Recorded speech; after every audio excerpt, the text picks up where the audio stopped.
When millionaire Harold Thompson purposely left a suitcase with $50,000 in his Manhattan office, he never imagined that young cleaning lady Sarah Williams would do something that would change his life forever. On the 47th floor of a towering glass skyscraper on Wall Street, Harold Thompson adjusted the knot of his Italian silk tie in front of his office mirror. At 75, his icy blue eyes reflected decades of distrust. The deep wrinkles around his eyes told stories of betrayals that had turned him to stone. "Mr. Thompson, the monthly report has arrived," his secretary announced, entering cautiously.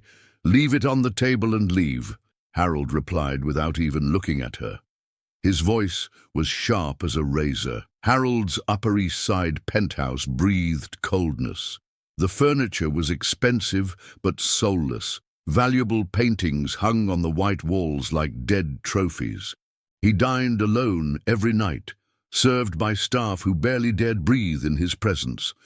40 years building this empire, he muttered to himself, looking out the window. And in the end, everyone wants to rob me. His routine was mechanical, waking up at 5 a.m., reading the financial papers, arriving at the office at 7 a.m. sharp. During the day, he attended meetings where his presence chilled the atmosphere. Employees would whisper in the hallways, "Old Thompson's in a bad mood again.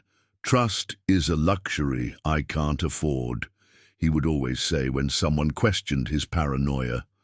Meanwhile, across town, in a small Bronx apartment, Sarah Williams checked her phone for the 10th time. It was 9:30 p.m., almost time to head out for another night of work. "Mum, did you take your medicine?" Sarah asked, adjusting the blanket over her mother's fragile shoulders on the bed. "Agun, daughter, you work too much. Those dark circles under your eyes," whispered Linda Williams, touching her daughter's tired face with trembling hands. "I'm fine, Mom. The important thing is that you get better." Sarah forced a smile, but her eyes revealed the tiredness of someone who only slept 4 hours a day. The one-bedroom apartment was simple, but clean. Medical bills piled high on the living room table told a story of quiet desperation. Sarah worked 3 jobs: cleaning at night, serving at a cafeteria in the mornings, and babysitting on weekend afternoons. Sarah, the experimental treatment costs $80,000, the doctor had said the week before. Without it, the words echoed in her mind as she grabbed the cleaning supplies. At 25, she carried the weight of the world on her shoulders, but her brown eyes still shone with determination. "I'll get that money, Mom. I'm not giving up on you," she whispered on the night bus that took her to Manhattan, arriving at the corporate building at 10 p.m. Sarah greeted the security guard. "Good evening, Mr. Rodriguez." "Good evening, Sarah. Working hard again?" "Always," he replied with energy he didn't feel. In the mirrored elevators, Sarah saw a stark contrast. During the day, businessmen in suits walked by, talking millions. At night, it was her in a simple uniform, carrying buckets and rags, invisible to that gilded world. "One day, things will get better," she whispered to herself, pressing the button for the 47th floor. Tuesday morning began like a nightmare for Harold Thompson. Sitting behind his massive mahogany desk, he clutched a report, his hands shaking with rage. "How did 200,000 missing from my safe?" Harold yelled at his accountant, who instinctively backed away. "Mr. Thompson, we checked 3 times. The money was there yesterday afternoon, and it disappeared overnight." "Impossible!" Harold punched the table so hard the penholder jumped. "This safe has a code only I know." Harold's face was red with fury. The veins in his neck stood out like taut ropes. His icy blue eyes now burned with indignation. "Who had access to my office last night?"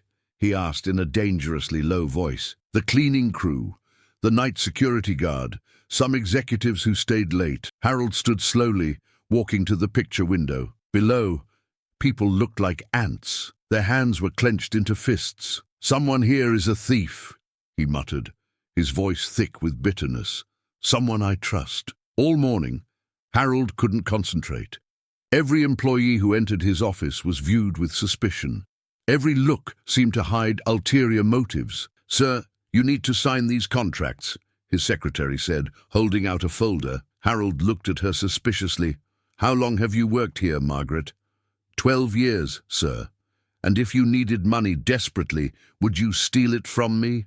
Margaret turned pale. "I would never do that, Mr. Thompson." "That's what everyone says," Harold replied coldly. That afternoon, Harold sat alone in his office, brooding over the robbery. Paranoia was growing like poison in his veins. If someone had managed to steal 200,000 from his personal safe, anyone in the building could be the culprit. It could be anyone, he muttered to himself. The secretary, the security guard, the executives, even the cleaning lady. Suddenly, a dark thought flashed in his eyes. Harold opened another safe and removed a black leather suitcase. Inside, he carefully arranged $50,000 in $100 bills. "If you want to rob me, I'll give you an irresistible opportunity." Harold called the security technician. "I need extra cameras in my office, angles that capture every corner. Any specific problem, Mr. Thompson, just install it and be discreet." As the cameras were being set up, Harold watched every move. His calculating mind had already created the perfect plan. "And I'm going to catch this thief red-handed," he said through gritted teeth. At 6 p.m., Harold dismissed all employees. He remained alone in the office, testing camera angles on the security monitor. Every inch of the room was under surveillance. Harold strategically placed the suitcase on the side table, next to the window. It was a spot impossible to miss for anyone entering the room. $50,000, he murmured, stroking the leather of the suitcase. Enough money to tempt any thief. He connected his laptop to the camera system, allowing him to monitor everything from home. "Whoever stole my money yesterday will fall into my trap today." Harold paused, his eyes narrowing. "And when I find out who it is, I will destroy that person." At 7:30 p.m., Harold left the building. In the taxi, he stared out the window with a somber expression. The city seemed teeming with potential thieves. 200,000 doesn't just disappear, he muttered. Someone's going to pay for this. At home, Harold barely touched his dinner. He sat in the leather armchair, laptop on his lap, waiting. The clock read 9:45 p.m. when he saw movement on the cameras. "Let's see who the thief is," Harold said, adjusting his glasses and focusing on the screen. His palms sweated as he waited. The theft of the 200,000 had awakened a thirst for revenge in his soul.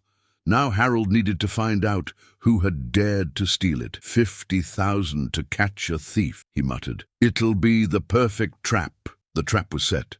From that moment on, nothing would be the same again. At 9:55 p.m., Harold was glued to his laptop screen in his mansion. His heart pounded as he watched the security cameras downstairs. "Oh, she's here," he murmured, watching Sarah enter the building with her backpack and equipment. On the monitor, Sarah greeted the night security guard with a tired smile. "Good evening, Mr. Rodriguez. How is the family?" "Okay, Sarah. What about your mom?" Sarah hesitated for a second. "Fighting, but fighting." Harold watched the interaction impatiently. "I stopped chatting and come upstairs." Sarah took the elevator, and Harold quickly switched to the internal cameras. He saw her slowly ascending, standing alone in the mirrored elevator, breathing deeply. "One more night," Sarah whispered to her reflection. "You can do it."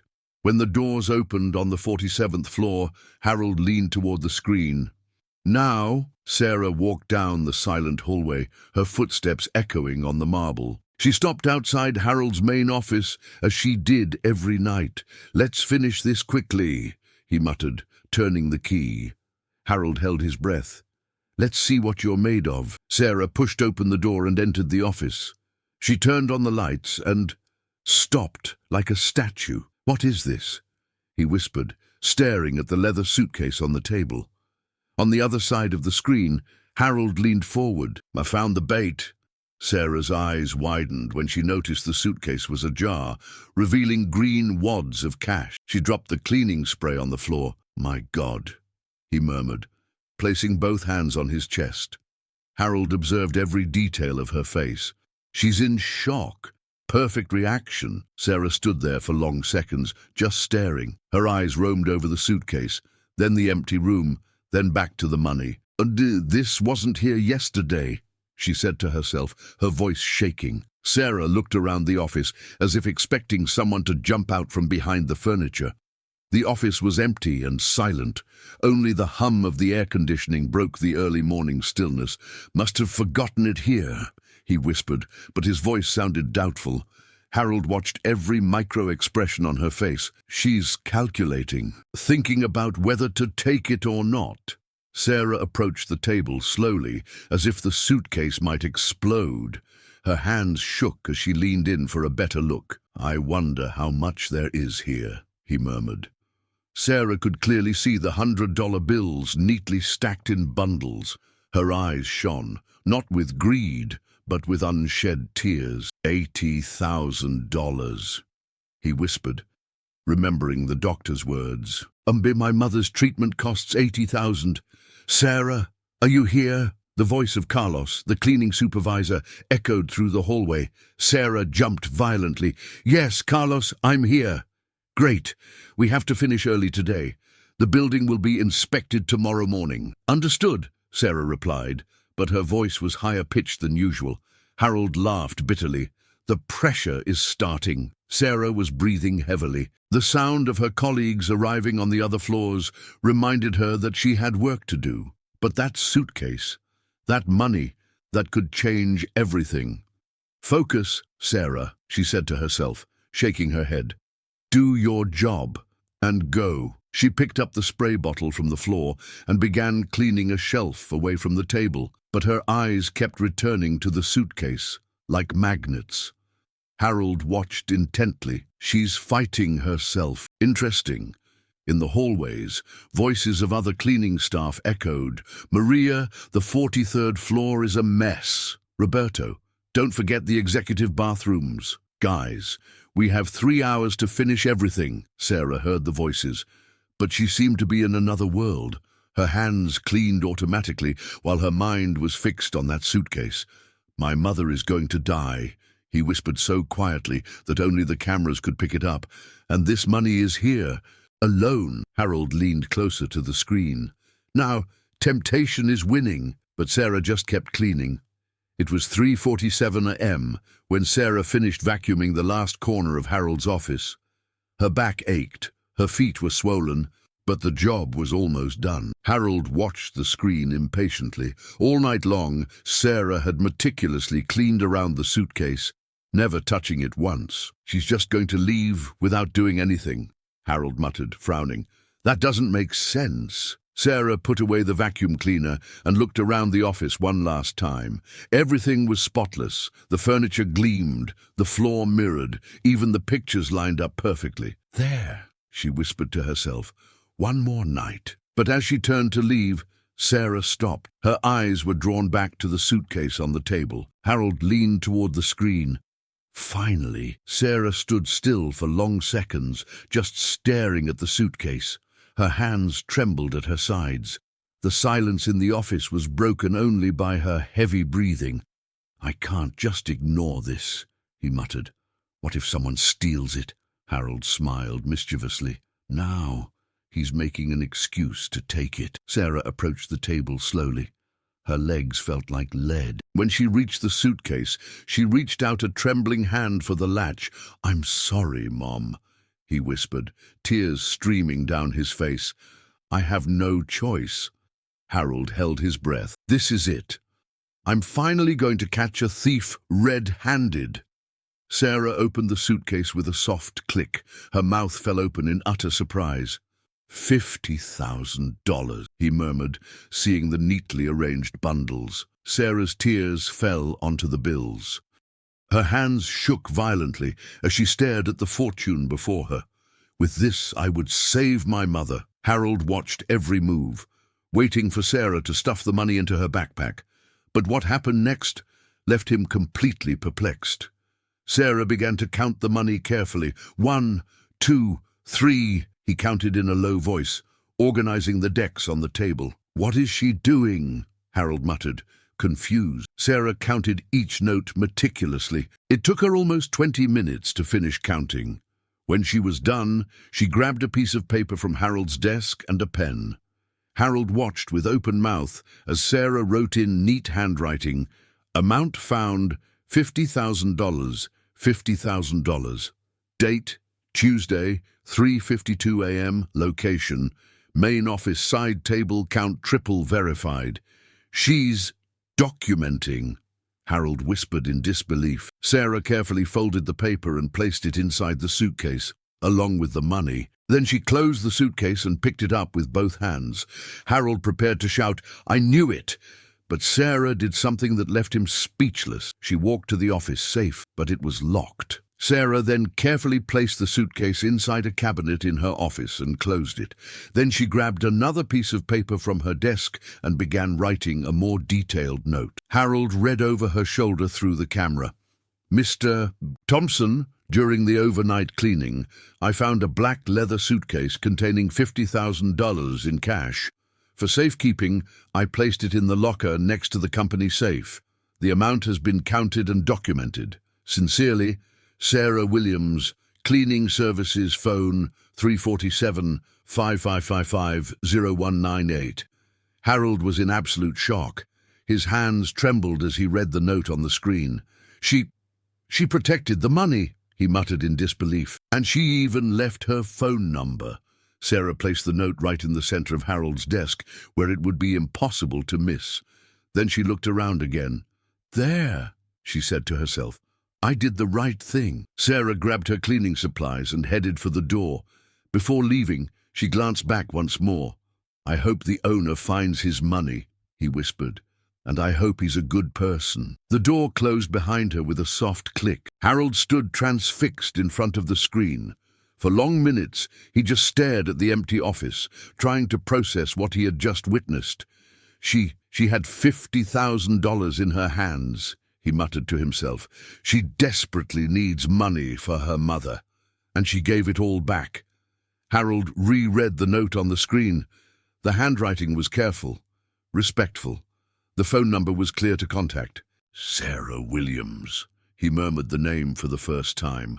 For the first time in decades, Harold Thompson felt something he had completely forgotten. Profound shame for himself. "What have I done?" he whispered, running his hands over his face.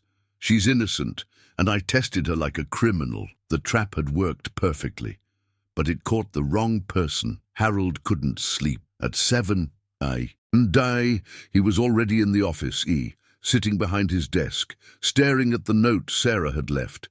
His hands shook slightly as he dialed the number. 347-555-198, he murmured, hesitating before pressing the last digit. The phone rang 3 times before a tired voice answered. "Hello? Sarah Williams?" "Yes.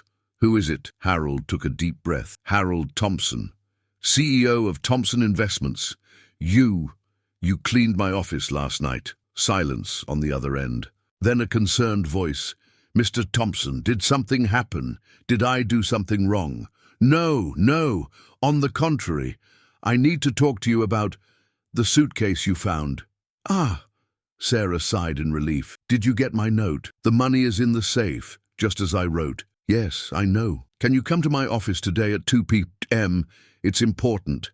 "Of course, sir. I'll be there." At 2 p.m. sharp, Sarah knocked on Harold's office door. She had changed out of her cleaning uniform into a simple blouse and jeans, the nicest clothes she owned. "Come in," Harold said, his voice softer than usual. Sarah entered timidly, looking around the luxurious office. Harold noticed that she avoided looking directly at him, keeping her eyes lowered. "Please sit down." Harold pointed to the chair in front of his desk. "Thank you, Mr. Thompson." Sarah sat on the edge of her chair, her hands clasped nervously in her lap. Harold picked up the note from the table. "Is this your handwriting?" "Yes, sir. And you really put $50,000 in my safe?" Sarah finally looked him in the eye. "Yes, sir, it was the right thing to do." Harold studied her face for a moment. Sarah looked even younger in the natural light. Her 25 years were evident in her smooth skin, but her eyes held a weariness that belied her age. "Sarah, Can I ask you a personal question? Of course, Mr. Thompson. Do you need money? Sarah hesitated, her cheeks flushing. Everyone needs money, sir. But you, specifically, are you facing any financial difficulties? Tears welled up in Sarah's eyes instantly. She tried to blink them away, but it was no use. Why do you want to know? Harold leaned forward, his voice growing gentler. Because you had $50,000 in your hands and you gave it back. I want to understand why. Sarah wiped her eyes with the back of her hand. My mother is sick, Mr. Thompson. Sick how? Cancer. The word came out as a whisper. Terminal stage. Harold felt like he'd been punched in the gut. And how long does she have? The doctors say 3 months, maybe less. Sarah began to cry openly. There's an experimental treatment, but it costs $80,000, and our insurance doesn't cover it. $80,000, Harold muttered, understanding the cruel irony. I work 3 jobs, Mr. Thompson. Cleaning at night, tending a diner in the morning, and babysitting on the weekends. Sarah wiped her face again. I've already saved $17,000 in 2 years, but there won't be enough time. Harold stood and walked to the window, his hands behind his back. Sarah, may I ask why you didn't take the money? Sarah looked at him in surprise. Because it wasn't mine, sir. But no one would know, and you need it desperately. Sarah stood up too, her voice growing firmer. I would know, Mr. Thompson. And does it matter? Everything matters. Sarah wiped away her tears. My mother raised me alone after my father abandoned us. She worked 2 jobs her whole life to give me an education. And do you know what was the first thing she taught me? Harold turned to look at her. What? That our dignity is worth more than any money in the world. Harold felt a tightness in his chest. Even if it means losing your mother. Sarah began to sob. My mother would rather die than know I stole to save her. She always said, Sarah, you can lose everything in life. Home, money, job. But if you lose your dignity, you've lost your soul. And you believe that, with every fiber of my being. Sarah wiped her face. When I saw that money last night, Mr. Thompson, my heart almost stopped. For a moment, I thought it was a sign that God had placed the solution in front of me. Harold swallowed. But you resisted.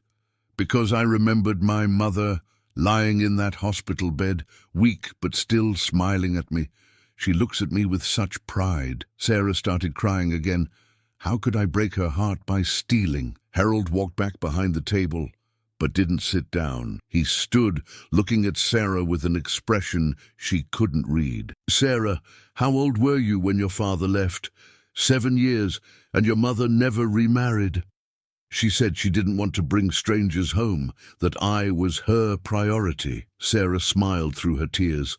She worked at the factory during the day and cleaned offices at night, just like me now. Harold felt a pang of recognition. Just like you. She always said that honest work, no matter how humble, is worthy. That it doesn't matter what others think of you, as long as you can look at yourself in the mirror without shame. Harold hung his head. For the first time in years, he felt profoundly ashamed of himself. Mr. Thompson, Sarah asked timidly. Did I do something wrong? You seem upset. Harold looked up, his eyes moist. No, Sarah. You did everything right. Absolutely everything. Harold was silent for several long seconds, looking at Sarah with a completely new expression. His hands trembled slightly as he opened a desk drawer. Sarah, he finally said, his voice breaking, I need to tell you something. Sarah looked at him with curiosity mixed with concern. What is it, Mr. Thompson? Harold pulled a remote control from the drawer and pointed to a screen on the wall. That suitcase wasn't left there by accident. The screen lit up, showing the previous night's recordings. Sarah found herself entering the office, discovering the suitcase, counting the money. Sarah went pale.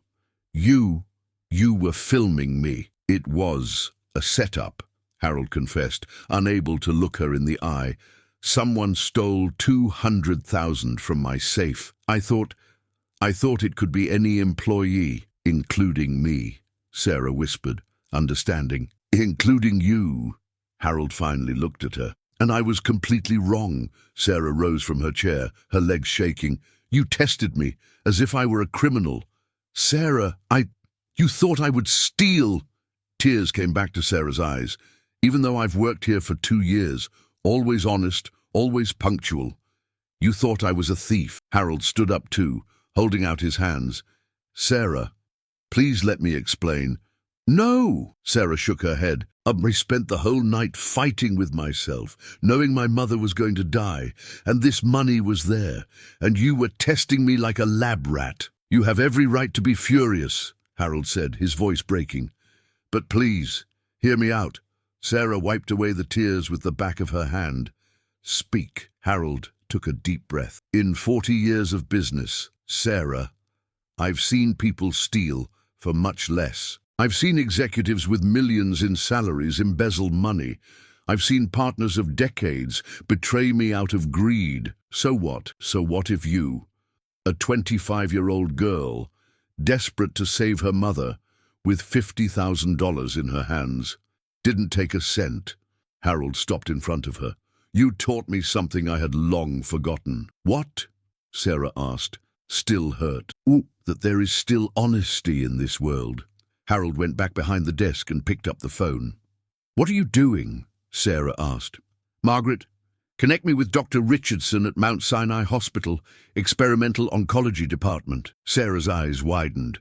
Mr. Thompson. Harold raised his hand. Dr. Richardson? Harold Thompson. I have a patient who needs your experimental cancer treatment. Yes, $80,000. Linda Williams. No, doctor. Payment will be made today. Sarah slumped in her chair, her hands covering her mouth. Harold hung up the phone.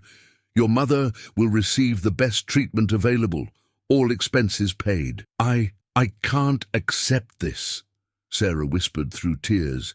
You can and will accept, Harold said firmly, and this is just the beginning. Harold sat on the edge of the table, closest to Sarah. I'd like to offer you an administrative position here at the company. Starting salary of $60,000 a year, full health insurance, paid vacation. Sarah looked at him in disbelief. Mr. Thompson, I have no office experience. You have something far more valuable than experience, Harold said.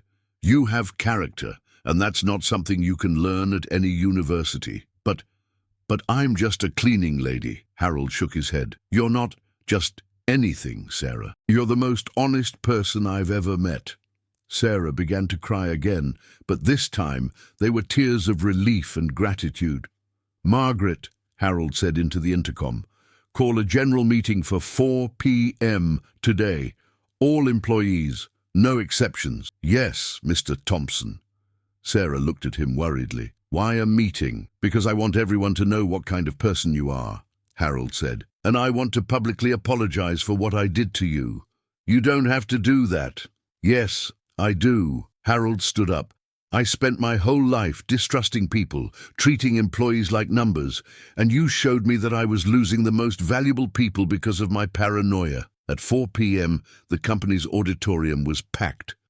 Harold took the stage with Sarah at his side, visibly nervous. And the employees of Thompson Investments, Harold began, his voice echoing through the microphone. You may be wondering why I've called this meeting. Low murmurs spread through the audience. I want to introduce you to Sarah Williams. For 2 years, she cleaned our offices, and last night she gave me the biggest lesson in honesty of my life. Harold told the whole story, the robbery, the trap, Sarah's reaction. The audience fell silent. Sarah could have taken $50,000 to save her mother, who is dying of cancer, but she chose to do the right thing. Harold looked at her. And for that, I publicly apologize for the humiliating ordeal I put her through. The auditorium burst into applause. Starting today, Harold continued, Sarah Williams is our new administrative assistant, and I hope everyone learns from her what it means to have true character. Sarah cried as the staff rose to their feet in a standing ovation. Harold leaned over to her and whispered, Welcome to the family, Sarah. 3 weeks after the meeting, Sarah was organizing documents at her new desk when she heard whispers coming from the hallway. She pretended not to pay attention, but the words carried clearly to her ears. $50,000 for Mom's treatment. Please, said a male voice that Sarah recognized as Marcus, one of the senior executives, and from cleaning lady straight to administrative assistant, a female voice replied, obviously, something happened. Sarah felt her face burn, but she continued working in silence. The girl is pretty, isn't she? Marcus chuckled softly. And Thompson has been a widower for years. Marcus! The woman giggled. Do you think she... Money doesn't fall from the sky, Jennifer, especially not for cleaning ladies. During lunch, Sarah was in the pantry when Jennifer Palmer from accounting walked in with 2 colleagues. Hi, Sarah, Jennifer said with a fake smile. How are you adjusting to your new role? Well, thank you, Sarah replied politely, but I could hear the sarcastic tone. It must be very different from cleaning bathrooms, right? One of the colleagues commented, causing muffled giggles. Work is work, Sarah replied with dignity. Sure, Jennifer nodded. And what luck finding that suitcase, huh? Just in time, Sarah glared at them. What are you implying? Nothing, dear. It's just that some people are more lucky than others. The 3 of them walked away, laughing, leaving Sarah alone with her cheeks burning. Late in the afternoon, Sarah was printing reports when she overheard a phone conversation in the next cubicle. It's obvious she hit on the old man, said Robert from the legal department. Young, beautiful woman, rich, lonely man. Do the math. Sarah stood up abruptly, dropping papers on the floor. Excuse me, he said loudly enough for Robert to hear. Is there a problem with my work? Robert blushed. Sarah, I was talking about myself. Yes, and if you have something to say it to my face. Look, Sarah, it's kind of weird, right? This whole promotion. It's weird when people talk behind each other's backs instead of working, Sarah retorted, picking up her papers. Over the next week, rumors spread like wildfire. Sarah heard snippets of conversation in the hallways. She must be very good at what she does. 50,000 for one night. Poor mother. You can't even imagine. Sarah tried to keep her head up, but it got harder every day. The jokes, the looks, the smirks were destroying her peace. The worst moment came when she visited her mother in the hospital. Sarah, dear, Linda Williams said weakly from the bed. A nurse said something strange today. Sarah's heart stopped. What is it, Mum? She said she heard that you got money for my treatment in a not very honest way. Sarah felt like she'd been punched.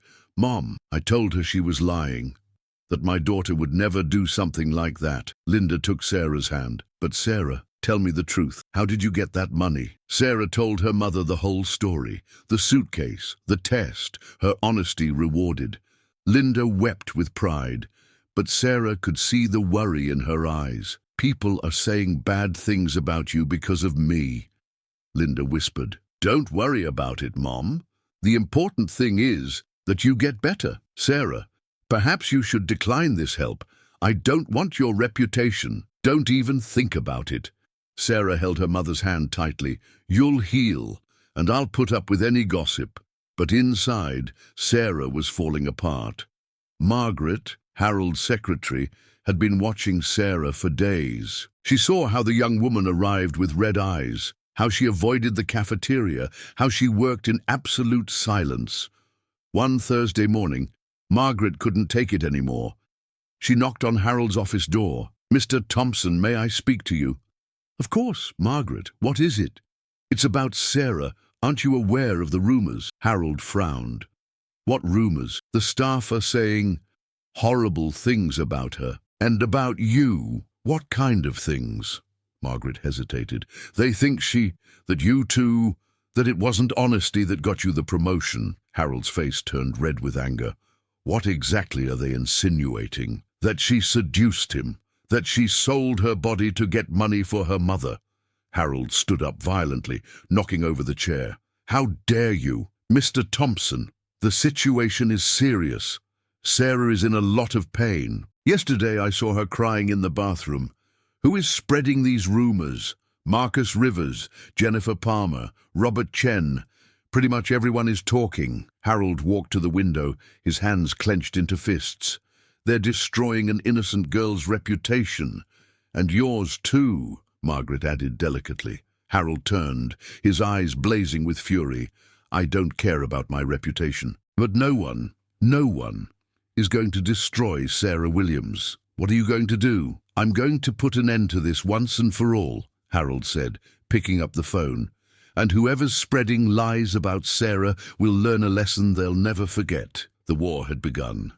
Harold entered Sarah's office, his face grim. She was hunched over a spreadsheet, her eyes red with exhaustion and unshed tears. Sarah, we need to talk. She looked at him with a defeated expression. If it's about my dismissal, Mr. Thompson, I understand. The rumors are hurting the company. Resignation? Harold closed the door behind him. Sarah, you're not going anywhere. We're going to fight. Fight what? What people think? Sarah sighed. They've already decided who I am. Harold sat in the chair across from her desk. And then let's show you who you really are. Margaret, Harold spoke over the intercom, call an emergency meeting. All executives and managers, main conference room. Now, Sarah turned pale. Mr. Thompson, don't do this. It'll be worse. It won't be any worse, Sarah. It will be the end of this nonsense. 15 minutes later, 20 executives sat around the mahogany table in the conference room. The atmosphere was tense. Everyone knew something serious was going on. Harold walked in with a laptop under his arm, Sarah behind him, clearly uncomfortable. Gentlemen, Harold began, his voice as sharp as ice. It has come to my attention that certain rumors are circulating within our company. Marcus Rivers shifted uncomfortably in his chair. Jennifer Palmer avoided Harold's gaze. Good rumors about my employee Sarah Williams and me. Harold connected the laptop to the projector. Since you're so curious about how Sarah got her promotion, I'll show you exactly what happened. The screen lit up, showing footage from the night Sarah found the suitcase. This is Sarah Williams a month ago, Harold narrated, pointing to the screen, working as a cleaning lady, making minimum wage. With her mother dying of cancer, the room fell into absolute silence as they watched Sarah discover the suitcase. Look, Harold continued, $50,000, and a young girl desperate to save her mother. On the screen, Sarah opened the suitcase, counting the money, her hands shaking. Notice her expression. Those are the tears of someone fighting temptation. When he got to the part where Sarah put the money in the safe and wrote the note, Harold paused the video. Can someone explain to me, Harold said, his voice dangerously low, where exactly is the seduction in this recording? Marcus cleared his throat. Mr. Thompson, we didn't know. Did you know what? Harold exploded. That she's the most honest person who ever stepped foot in this company? That she had a fortune on her hands and chose to do the right thing? Jennifer tried to defend herself. But Mr. Thompson, the sudden promotion... The promotion, Harold interrupted her, was the least I could do for someone who taught me the meaning of the word character. Sarah had her hands on her face, mortified by the situation. Harold continued the video until the end. When it ended, the room was deathly silent. Oh no, Harold said. I want to know who spread these lies about Sarah Williams. Nobody moved. Marcus Rivers, Harold looked at him directly. You said $50,000 doesn't fall from the sky for cleaning ladies. Marcus blushed. It was just a comment. Jennifer Palmer. Harold turned to her. You implied that Sarah was lucky at the right time. Jennifer stammered. I didn't mean... Get out! Harold yelled. Both of you! Get your things and get out of my company now. Mr. Thompson, Marcus tried to protest. We don't... Now! And if I hear you said one word about Sarah Williams after you leave here, you're going to meet my lawyers. Marcus and Jennifer left the room with their heads down. Harold looked around the table at the other executives. Does anyone else have anything to say about Sarah Williams? Total silence. Great. Now I want you to see what this young lady has accomplished in 3 weeks. Harold picked up a folder from the desk. Sarah, can you explain the Rodriguez project? Sarah stood up, still trembling, but her voice was steady as she began to speak. The Rodriguez project had been running into budget problems for months. No one could pinpoint the error. She opened a spreadsheet. I discovered the problem was poorly calculated currency conversions. We saved $300,000. The executives looked at each other, impressed. Tell me about the Morgan file, Harold encouraged. The Morgan and Associates lawsuit had been lost for 2 years. I went through all the physical and digital files. I found the documents in a misfiled folder. Case 1, $1.5 million recovered. David Chen from the legal department leaned forward. Sarah, how did you know where to look? I organized the files by date and subject. I created a simple system that anyone can follow. Harold smiled. In 3 weeks, Sarah saved and recovered almost $2 million for this company. And that's part-time, because she spends her afternoons at the hospital with her mother. Tom Bradley, CFO, spoke for the first time. Sarah, do you have a background in accounting? No, sir. I completed high school. But I've always liked numbers and organization. Impressive, Tom muttered. Harold watched the expressions around the table change from skepticism to genuine respect. Gentlemen, Harold concluded, Sarah Williams didn't get this promotion by charm or seduction. She got it by being the most honest and competent person I've ever met. Susan Morris from Human Resources stood up. Sarah, accept my apologies. I should have investigated before believing gossip. Me too, Tom said. Your work speaks for itself. One by one, the executives apologized to Sarah. When the meeting ended, Sarah and Harold were left alone in the room. Thank you, Sarah said, wiping her eyes. But you didn't have to fire anyone because of me. Sarah, Harold stared at her. In 40 years of business, I've learned one thing. People who attack the integrity of others usually have no integrity of their own. But now they'll hate me even more. Harold shook his head. No, Sarah, now they'll respect you, and anyone who doesn't can look for a job elsewhere. Sarah smiled for the first time in weeks. How can I ever repay you for all this? Stay exactly who you are, Harold replied, and keep teaching me about honesty. 2 months later, Harold was nervous.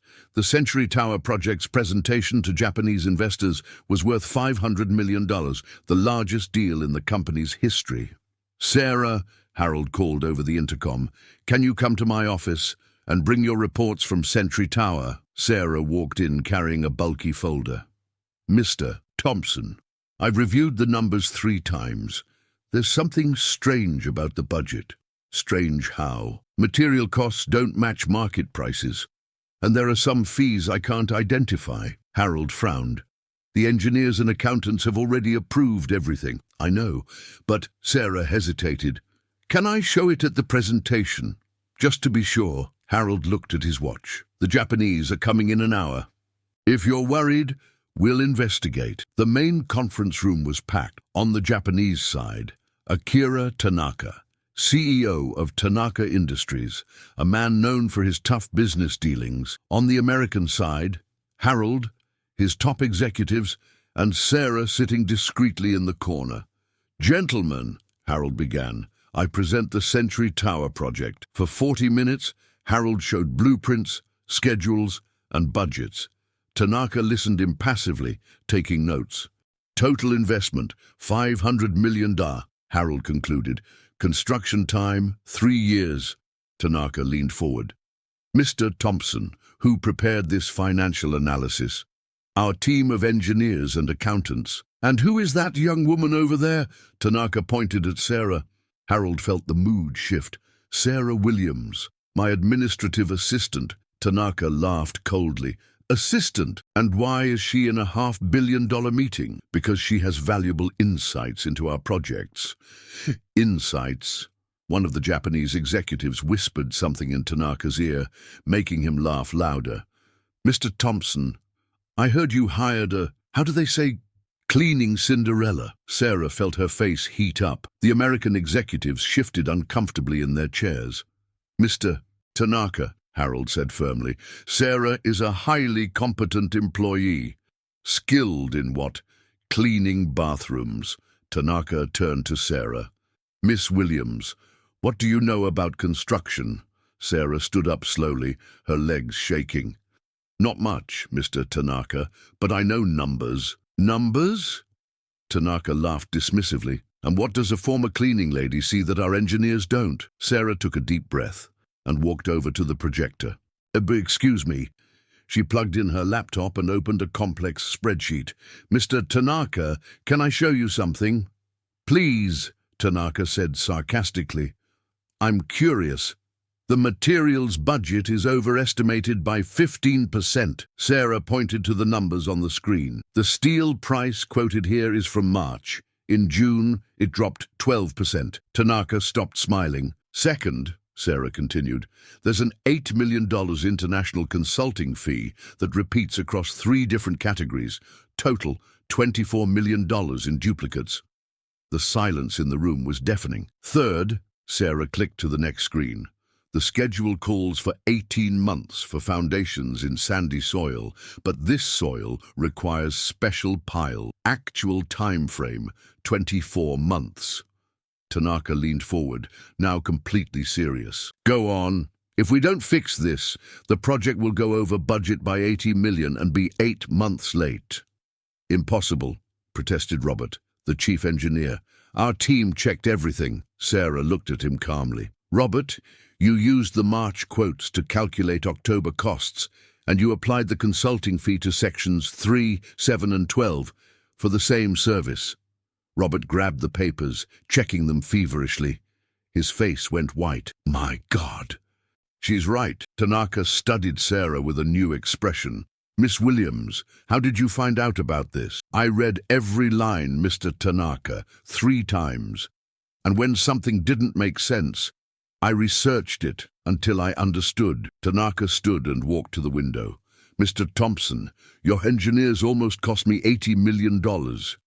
Harold also stood up. Mr. Tanaka, we can fix. It's already been fixed, Tanaka interrupted, looking at Sarah. And to buy your assistant.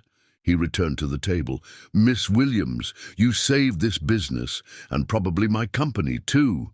Sarah felt tears welling up. Thank you. Mr. Tanaka, thank you. You have job offers in Japan whenever you want. Harold slammed the table. No way, Sarah stays here. Tanaka laughed genuinely for the first time. Mr. Thompson, I see why you promoted her. Actually, Harold stood solemnly.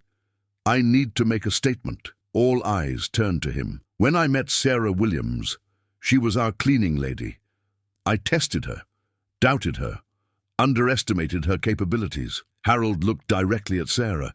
Today, she saved our company from an $80 million disaster. The Japanese murmured approval among themselves. Mr. Tanaka, in 40 years of business, I've hired hundreds of MBAs, Harvard engineers, and prestigious consultants. Harold paused dramatically. This young woman has more integrity and intelligence than all of them combined. Sarah was crying openly now. Tanaka approached Sarah. Miss Williams, may I ask you a personal question? Of course. Why do you care so much about details?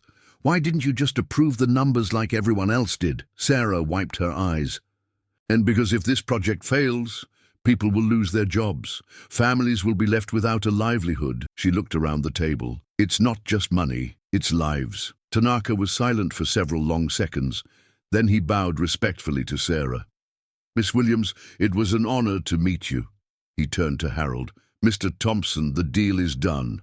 On one condition, Sarah Williams oversees all financial reporting. Harold smiled. Sarah, will you accept the promotion to CFO? Sarah could barely speak through her tears. I do. The room burst into applause.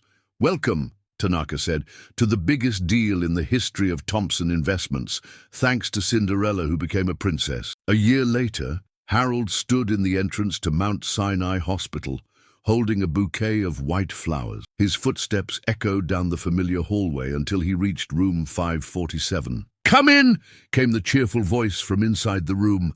Harold opened the door and smiled. Linda Williams was sitting on the bed, her face flushed and her eyes sparkling with a sparkle they hadn't seen in months. Mr. Thompson, Linda beamed. What a wonderful surprise. How are you feeling, Linda? The doctors used the word I thought I'd never hear. Complete remission. Linda took Harold's hands. Thank you. I get to see my daughter graduate. Graduate? Harold pretended not to know. Linda laughed. Don't play dumb. Sarah told me about Harvard. At that moment, Sarah entered the room carrying coffee and a thick envelope. Mr. Thompson, it's so good to see you here. Sarah kissed Harold's cheek. Mom, look what arrived today. Sarah opened the envelope, her hands trembling with excitement. Official letter from Harvard Business School. Accepted into the evening executive MBA program with a full scholarship. Linda clapped her hands. My daughter at Harvard. Who would have thought? Harold smiled. Sarah, you deserve this and more. It's all thanks to you, Sarah said, overcome with emotion. If you hadn't given me this opportunity... Sarah, Harold interrupted her. You did this all by yourself. I just opened a door. You walked through it. The following Monday, Harold called a special meeting in the company auditorium. All 500 employees were present, including the cleaning staff, who now had reserved seats in the front rows. Employees of Thompson Investments, Harold began.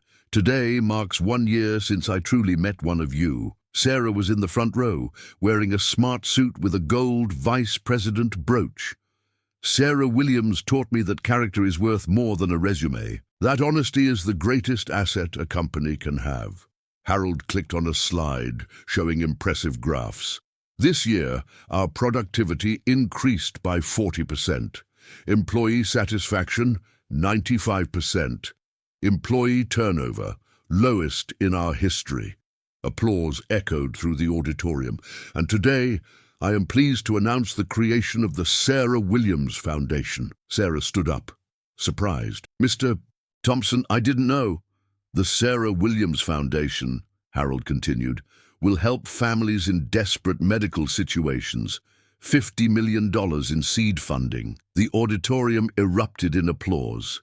Sarah wept openly. But most importantly, Harold raised his hand for silence, is the change we've implemented in our hiring processes. Margaret, now HR director, stood up. Starting today, 50% of our hires will come from internal promotions.